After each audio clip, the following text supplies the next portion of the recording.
नमस्कार, जी न्यूज चॅनलमध्ये सर्व प्रेक्षकांचं हार्दिक स्वागत। ताज्या घडामोडी पाहण्यासाठी जी न्यूज चॅनलला सबस्क्राईब करा। कर्जतमधील अनुभवी आणि खात्रीशीर चष्म्यांचं दालन म्हणजेच श्री साई ऑप्टिकल्स। अत्याधुनिक मशीनद्वारे डोळ्यांची मोफत तपासणी, अचूक नंबर तसेच सर्व प्रकारचे नंबर चष्मे, सन गॉगल्स, लहान मुलांच्या डोळ्यांची खात्रीशीर तपासणी, मोतीबिंदू निदान आणि शस्त्रक्रिया, काचबिंदू उपचार, लासूर, तिरळेपणा, डोळ्यांना इजा किंवा अपघात यावर उपचार, कम्प्युटरद्वारे मोफत डोळे तपासणी करणारं कर्जतमधील एकमेव ठिकाण म्हणजेच Shri Sai opticals. Doctor Kaldate building, Kakade collection शेजारी, कर्जत। संपर्क 9922 16 42 12। रामराम मंडळी, आपण अहमदनगर जिल्ह्यातील कर्जत तालुक्यातील थेरोडी या गावामध्ये या ठिकाणी आहोत। थेरोडी गावाचं ग्रामदैवत असणारं या ठिकाणी जय बजरंग बली मंदिरासमोर आपण या ठिकाणी आहोत। या गावाची एक वेगळी अशी परंपरा आहे की दर शनिवारी गावामध्ये महाआरतीचा कार्यक्रम या ठिकाणी होतो आणि सर्व ग्रामस्थ आणि भाविक या ठिकाणी प्रत्येक शनिवारी आपल्याला पाहावयास मिळतात। तसा रोजही कार्यक्रम या मंदिरामध्ये सुरू असतात, परंतु दर शनिवारचा एक वेगळा या ठिकाणी परंपरा गेल्या अनेक वर्षांपासून या ठिकाणी सुरू आहे। आणि आपण जर पाहिलं तर या निमित्ताने सातत्याने विविध कार्यक्रम देखील या ठिकाणी होत असतात। आता नगर दक्षिण लोकसभा मतदारसंघाचे या ठिकाणी उमेदवार आहेत निलेश लंके, याशिवाय त्या महाविकास आघाडीचे आहेत आणि महायुतीचे उमेदवार आहेत डॉक्टर सुजय विखे पाटील। आपण जर पाहिलं तर या दोन्ही उमेदवारासह अनेक उमेदवार निवडणुकीच्या रिंगणात आहेत। आपण थेरोडी गावामध्ये या ठिकाणी ग्रामस्थांचा काय कल आहे या ठिकाणी जाणून घेण्यासाठी आलेलो आहोत। काही ग्रामस्थ या ठिकाणी आहेत, आपण मंदिराजवळ त्यांच्याशी या ठिकाणी संवाद साधणार आहोत। आता नगर दक्षिणची निवडणूक लागलेली आहे, सुजय विखे पाटील आहेत, त्याच्यानंतर लंके साहेब आहेत, इतरही उमेदवार आहेत। काय वाटतं, काय कोणता उमेदवार योग्य वाटतो? काय आम्ही त्यांनाच मत देणार। बरं, कोणाला पण? बरं बरं, कशामुळं काय? त्याच्यामुळे म्हणजे आम्हाला भावनेतून देऊ बसली। बरं, शेतकऱ्यांची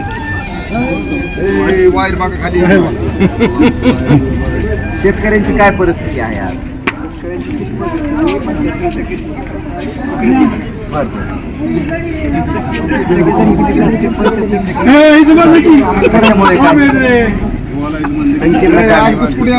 आणखीनला का नाही? किती मालाला भाव नाही, दुधाला भाव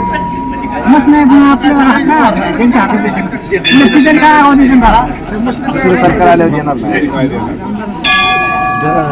मोदी सरकारकडून 3000 रुपये येतात 3 महिन्याला वगैरे, काही मिळतात धान्य वगैरे। विखे साहेबांची साखर मिळाली, आता पितो का तसा? आणखीन काही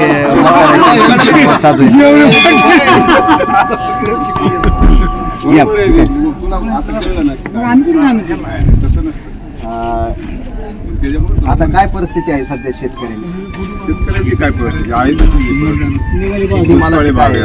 शेतीमालाचे भाव पडले तरी कुठलंही सरकार आलं तरी काय देतं? शेतकऱ्यांना काय देणार? परिस्थिती फार गेली। शेतकऱ्यासाठी काय चालतं, काय वाटतं?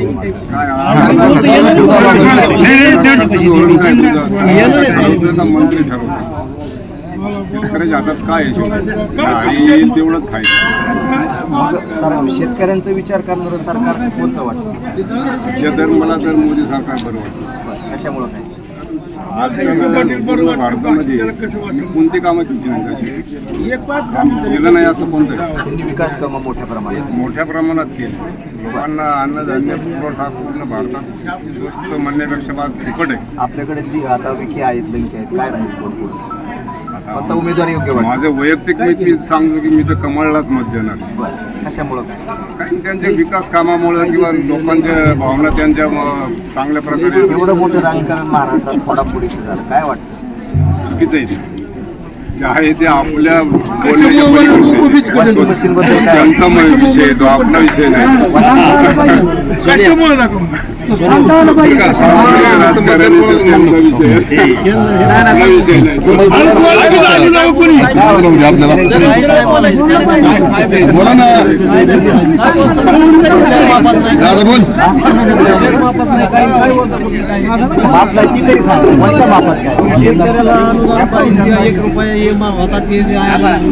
अनुदान मिळाले, कोणाला मिळाले, कोणाला नाही? मला मिळालं, आम्हाला मिळाले। काय वाटतं सध्या दोन उमेदवार आहेत आपल्याकडे उमेदवार- तर बी आहेत दोन्ही उमेदवार असलं तरी आपल्या उपयोगी कोणतंच नाही कुठे शेतकऱ्याला की नाहीतच उमेदवार कोणतं आपण आता मतदान तर करणार आहोत. मतदान करू आमच्या हिशोबाने कोणाला करायचं नेमकं सांगू दोघांमध्ये लढत आहे का एकतर्फी सांग काय आज आता तुम्हाला काय वाटतं? नाही आहे का नाही लढत तुल्यबळ आहे? आहे लढत दोघांची सारखीच आहे आहे हा आपण बघू आता ते मतदान कोणाला करायचं सगळंच प्रश्न शेतकऱ्याचा शेतकरी म्हणलं तर कांद्याचा प्रश्न आहे, बाजार नाही दुधाला तर कदाच लावला नाही त्यांनी. काय आम्ही अनुदान मिळालं नाही मिळालं. काय वाटतं आता हे दोन उमेदवार आहेत इतर बी आहेत. आता काय आता पुन्हा एकदाच दिलेलं आहे मतदान आता काय द्यायचे त्यांना त्यांनी जर काय 18 रुपयावर दूध आणलं आणि काय करा दुधाला भावामुळे नाराज आहे हा. कांद्याची काय परिस्थिती? कांद्याची कोण वाटतं तुम्हाला विखे आहेत बँकेला जेवढे वर चान्स द्यायचे विखेंनी कामं केली खावा विकास कामं केली, रस्ता आहे. 18 दूध आणलं कामं काय केली लेकरांना घरी ठेवलं नाही. फक्त लंकेचा नवीन चेहरा आहे पारनेर मध्येच फक्त पण काम आहे. काम करतोय असं जे म्हणून चालतोय का सुद्धा उघडीत नाही का वगैरे गाडीचं दिसतच नाही 5 वर्ष दिसणार नाही. संपर्क नाही त्यांचा. हा अजिबात नाही चला, इकडे या, तरुण विद्यार्थी आजपर्यंत जे काही काम केलं गेलं लोकप्रतिनिधी कसा असावा असं एक चांगल्यापैकी उदाहरण आपल्याला तरी अजून कसं लोकप्रतिनिधी मिळालेलं नाही. आमच्या लोकप्रतिनिधीकडून खूप काही अपेक्षा होत्या. आता अन्न वस्त्र आणि निवारा त्या मूलभूत गरजा राहिलेल्या नाही. आता गरजा आहेत पाणी, पर्यावरण, शिक्षण आणि आरोग्य. याच्यासाठी जर कोणी काम करणार असेल तर आपण लोकप्रतिनिधी सध्या हीच कामं आहेत आणि अशा पद्धतीचं काम करणारा उमेदवार आपल्याला निवडून दिला पाहिजे. मागच्या पंचवार्षिकमध्ये आम्हाला खूप मोठ्या अपेक्षा होत्या. हे अहमदनगर उत्तरमध्ये ज्या पद्धतीने विकास झाला त्या पद्धतीने आमच्याकडे एखादी कुठेतरी मोठी शिक्षण संस्था होईल, एखादं चांगल्यापैकी कॉलेज होईल, काही अभ्यासिका होतील, मुलांना स्पर्धा परीक्षेमध्ये कुठेतरी आपली मुलं टिकली पाहिजे अशा पद्धतीने काहीतरी नियोजन होईल, शिक्षणाकडे लक्ष दिलं जाईल. परंतु 100% भ्रमनिराश झालेला आहे आणि म्हणून आता या निवडणुकीमध्ये आम्ही सर्वजण या गोष्टीचा विचार नक्की करणार आहोत. काय राहील कोण लंके राहतील का विखे पुढे राहतील? आता तशी तरी काय सांगता येत नाही कारण तुल्यबळ लढत आहे तरी योग्य उमेदवार काय वाटतं? तसं पाहिलं तर योग्य उमेदवार नाही सांगता येणार आता एवढं जाहीर. चला मामा तुम्ही बोलताय का कुठं घेताय? परत साहेबांना बोलायचं काय वाटतं आता लंके विखे आहे विकास करण्याच्या बाबतीत विजय विखे हे एक नंबरला आहे. गावासाठी त्यांनी भरपूर काय दिलेलं आहे. आमच्या लक्ष्मण शक्ती सोहळ्या त्यांनी आमच्या वनवासी मंडळात अयोध्येला आणि हे सुद्धा कार्य खूप चांगलं केलेलं आहे. आणि पहिलं जे होतं 2.5 वर्ष आघाडीचं सरकार त्या काळात आम्हाला पाणी बिलकुल मिळालेलं नाही. आता राम शिंदे साहेबांच्या काळात 2.5 वर्ष पाहिजे तिथलं पाणी मिळालं. त्याच्यामुळे विखे हे गच्चींची निवडणूक आहे अर्ध्याराव त्यानंतर लंके आहे काय वाटतं कोण उमेदवार आहे? गावात योग्य वाटतं त्यांनी पर्यंत पूर्ण किसनाला फोन लावायचं.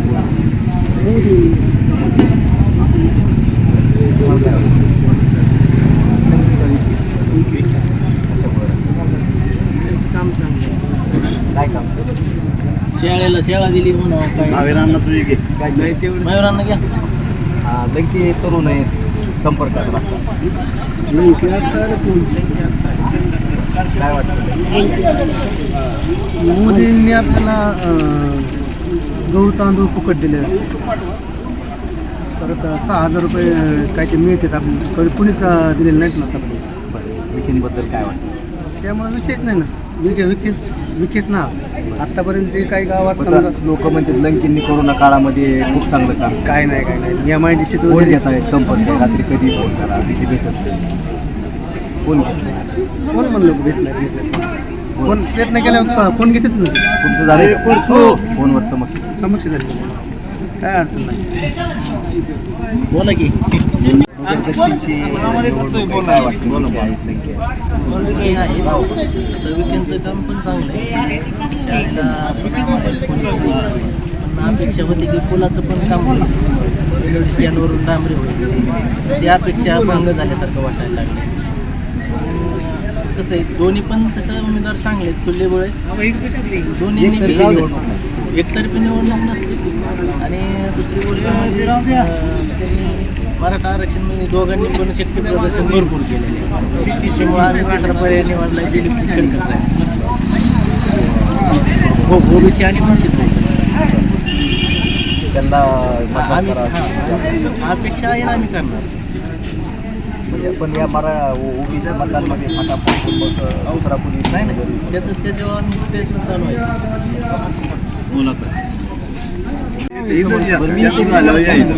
काय वाटतं आता लंके विषय आहे, कोण योग्य तो उमेदवार आहे, तुल्यबळ कोण? कशामुळे? कोविडचे आहेत, बाकीचे सर्वसामान्य गरीब उमेदवार विकींनी पण कामं केली.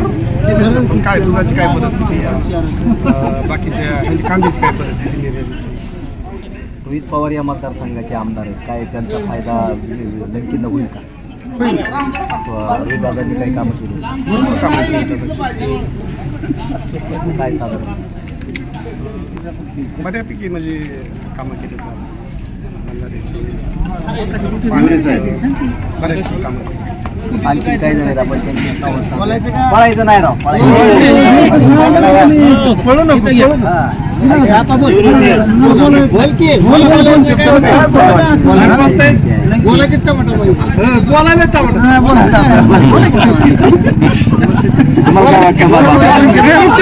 काय सांगायचं इकडे इकडे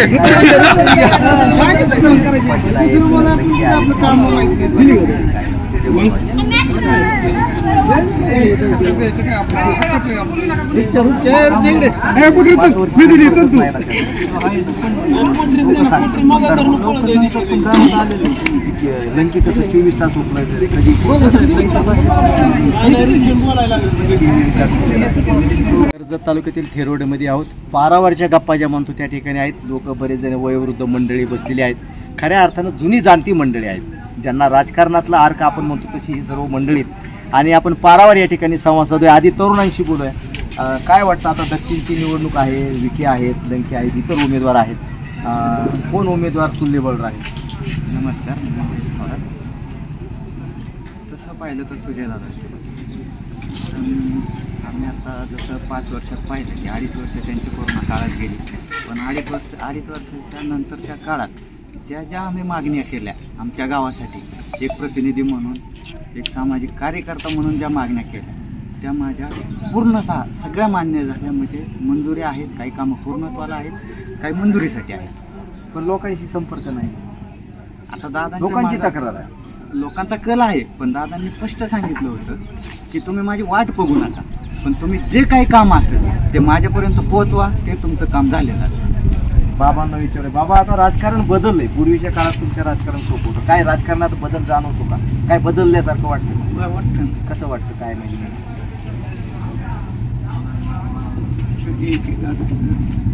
काम चांगली बरं, बदल झाला. पैसे मिळते, धान्य फुकट मिळतं, सगळी कामं चांगली. लंकेचं बी काम चांगलं आहे म्हणते, कोरोना काळात चांगलं काम केलं. आपल्या इकडे काय केलं? आपल्या इकडे काय केलं म्हणजे आता आम्हाला आता म्हणजे परिस्थिती काय वाटतं बाबा तुम्हाला? मोदीचं काम सचिव मोदीचे आलो 2 मिनिटं. शेतकऱ्यांच्या दुधाला ये ना गाडी. शेतकऱ्यांवर लक्ष कमी, त्यामुळे शेतकऱ्यांकडे लक्ष देणं गरजेचं आहे. सरकारची जबाबदारी फार मोठी. तुम्हाला काय वाटतं? एक एरियाचं कर्ज माफ व्हायला पाहिजे. हे काय आहे कुठून चाललंय? पण आता काँग्रेसने जाहीर केलंय जाहीरनाम्यामध्ये शेतकऱ्यांचं कर्ज काँग्रेस माफ. डोक्या मुत्ती एक काँग्रेस चाललं तिथं पिंपळलं तर आम्हाला बघतो तुझी JCB पकडून नेहमी म्हणजे बरं. पूल पाडून घेऊ आता. काय काय करायचं तुला कर म्हणलं बघू मग परत मतदानाला आमचं असलं बोलतो. बरोबर. काय राहील विकी लंके कोण राहील पुढे विकेच आहे. तुम्हाला काय वाटतं नाही त्यांना नाही काय वाटतं विकी कशामुळे काय काम चांगली यांचं 35-40 वर्ष सरकार होतं, ह्यांनी काय केलं काँग्रेस. आता म्हणतात ही 10 वर्षात ह्यांनी हे केलं, त्यांनी पूर्तता होत नाही. तुम्ही 40 वर्षात काय केलं मागच्या ही जनतेने त्यांना विचारलं पाहिजे ना. ही आम्ही उभं राहिलो, ही गावातली कामं पुरी कोणत्याही काँग्रेसवाल्यांनी 70 लाख रुपये थिरोडी गावात निधी आहे. कोणत्याही काँग्रेसवाल्यांनी राष्ट्रवादीवाल्यांनी येऊन सांगावं की आमचा निधी हित येऊन हा निधी कोणी दिला विखे पाटील आपण परत लोखंडे परत राम शिंदे साहेब यांनी निधी दिला. प्रत्येक मंदिरापुढं त्यांचाच सभा मंडप. तसं राष्ट्रवादीचं काय दाखवा, रोहित दादा आहे तर कुठतरी एखाद्या गटारापाशी उभा राहील, 4 ट्रॅक्टर टाकलं तर 10 ट्रॅक्टर पैसे दिलीप गांधी सुद्धा आले. काय वाटतं कोण वाटतं मागून घ्या जरा. उमेदवार आहेत ते नीट केले. लंके पण काही नको ना सुजयदादा अजिबातच नको. आता IAS नावाचा माणूस आहे दिलीपराव खेडकर, तो जर नगर दक्षिणचा खासदार जर झाला तर या ठिकाणी विकासाला कमी पडणार नाही असं मला तरी वाटते. पण एवढ्या वेळेस दिलीपराव खेडकर यांना मतदान व्हावं अशी माझी सगळ्यांनाच विनंती. आता ही निवडणूक देशाची आहे, एकटी निवडणूक काय करणार, देशाचे प्रश्न आहेत, शेतकऱ्यांचा भाव आहे, शेतीचा भाव आहे, हे जागतिक धोरण ठरवलं जातं. मग जागतिक धोरणात ते काम करणार आहेत, त्यांना तेवढा अनुभव आहे म्हणून त्यांना निवडून देणं गरजेचं आहे. पण ती एकटी निवडून येऊन काय एकटे कशा तिकडे गेलं संसद असं होत ना त्यांना का एकटंच काय वाटतं विशेष बी काय नाही, अंदाज विषय बी काय नाही. पण आमचं प्रश्न एवढंच आहे की तुम्ही 5 वर्षात एक वर्ष इकडे तोंड करत नाही आणि वेळेला पाणी सोडत नाही. आणि दुसरी गोष्ट हे बेनवड्याची तेरवडी इतका रस्ता गदाळे, पाऊस पाणी जर आले तर आमची शाळेत जाणार रडते आणि इष्ट बी येत नाही टाइम. आम्हाला सगळे बारकाल्या पोरांचं प्रश्न शाळेत जाणाऱ्यांचं पावसाळ्यात आलो रस्त्याची मागणी वगैरे केली आम्ही मग हिथून मागल्या कुणीच लक्ष नाही दिलं. ही खासदार तर 5 वर्ष एकदा पण नाही झाली इकडे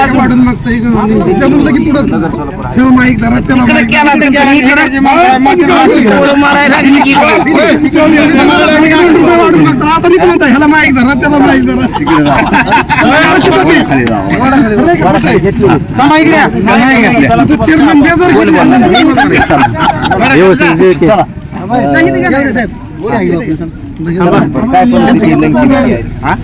निलेश लंके आणि सुजय विखे पाटील हे इतर उमेदवार आहेत. काय वाटतं कोण उमेदवार तुल्यबळ आहे? लंके तुल्यबळात मोठा माणूस आहे आणि सर्वसामान्यांची माणसं कामं केलेली आहेत. आम्ही सुजय विखे पाटलांना मागच्या वर्षी आम्ही निवडून दिलतो 25 सुजय पाटलांना आमचं गाव सुद्धा माहित नाही. असा खासदार नाही पाहिजे आम्हाला. त्यांनी विकास कामं केली आहेत. काही विकास काम केले, साखर उपचार मोफत आहे, मोफत आहेत पण त्याचा उपयोग आहे का? मला सरकार दवाखाना भेटी दवाखाना भेटी सरकारी. आता लंके आत्ताची पारनेरमध्ये आहेत. हो, लंकेसारखा माणूस महाराष्ट्रात गाजलेला आहे. त्यांनी परोपकारले लोकांवर गेल्या, सहकार्याची भावना आहे त्यांच्याकडे. काही विखे पाटील बसलाय तिथं पैशाच्या बंडलवर आणि इकडे कुठं आलाय समाजात. आपण या ठिकाणी पाहिलंय की कर्जत तालुक्यातील थिरोडीमध्ये लोकांशी जनतेशी संवाद साधलाय, त्यांचं काय म्हणणं आहे. आपण जर पाहिलं तर आजही शेतकऱ्यांचे प्रश्न ग्रामीण भागामध्ये आपल्याला पाहावयास मिळतात. स्थानिक काय प्रश्न आहेत, रस्त्याचा. तर आपण या ठिकाणी थिरोडीमध्ये मतदारांचा कल जाणून घेण्याचा प्रयत्न केलाय आणि प्रेक्षकांसमोर ग्राउंड लेवलवर जाऊन प्रत्येकाची भूमिका, त्याचं मत आपण या ठिकाणी मांडण्याचा प्रयत्न केलाय. गणेश जेवरे, कर्जत, अहमद. आता मोठ्या शहरात जाण्याची गरजच नाही, कारण कोणतंही लोखंडी मेटल कटिंग सोपं झालंय. कोणताही लोखंडी पत्रा कट करणं, डिझाईन करणं यासाठी कर्जत तालुक्यातील पिंपळवाडी या ठिकाणी कंपनीत अत्याधुनिक अशी लेझर कटिंग मशीन उपलब्ध झाली आहे. कर्जत, जामखेड, श्रीगोंदा, करमाळा, भिगवण यासह परिसरातील व्यावसायिकांसाठी मोठा फायदा. या लेझर मशीनमध्ये होणार 0.5 ते 12 mm आकारापर्यंत कटिंग.